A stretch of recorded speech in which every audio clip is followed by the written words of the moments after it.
I'm excited to show you 5 additional prototypes I've created and tested for my epic over-engineered Sharpie marker holder. But before I get into those tests, there is a new requirement.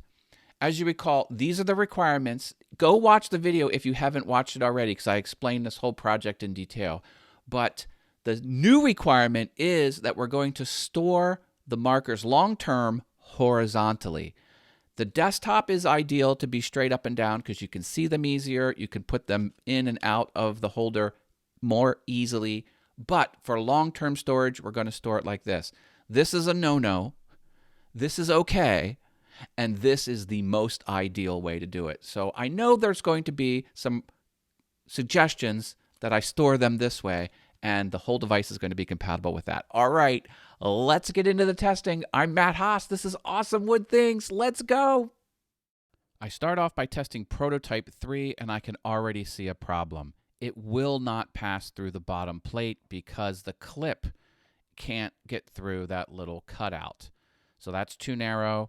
I don't know why this is angled, and I've already started to make the A cap diameter much larger because I want the pen to be able to go in and out at a little bit of an angle. Because having it go in completely vertical, that's asking too much. People are not that precise. Prototype 4 is where I learned that my V-bit does not come to a complete point. It has a little flat spot. So you can see that edge there. That's not needed. But I go ahead and test it, and the C level was still too narrow, but I filed it down with sandpaper. I did straighten these out, and that helped. The B level is a little bit larger because I wanted some wiggle room there as well, and you can see that it is a little bit flexible. Can we just pretend prototype 5 doesn't exist because there's a lot wrong? It goes the whole way through, so the C level is too wide. The cap should stop halfway through that bottom plate. Way too much wiggle room, just so much wrong. We're going to move on.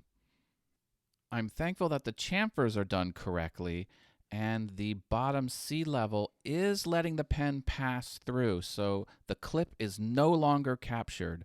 I start seeing how the pen cap rotates on its way down. I'm happy with that.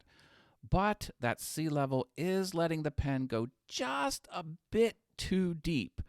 My thinking is if I change the chamfer depth but keep the hole the same, it might land where it needs to go on test 7. But I'm liking this so far. Finally, some good progress. The depth of the chamfer made all the difference on the C level, and the pen now rests where it needs to rest. I also did something different on the A plate. I had little rounded spikes, and one of those spikes broke off. And here you can see that is the proper depth. Again, the diameter of the C cap hole was the same, just the chamfer was different. The chamfer was not as deep. Wow, this has been a roller coaster of a process so far.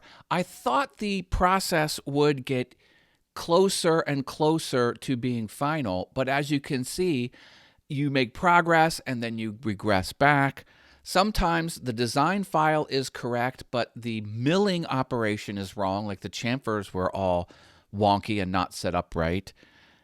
What a process. Big thumbs up if you're liking this type of content where I work through a project with you, and I'll keep you posted. Thanks, Internet.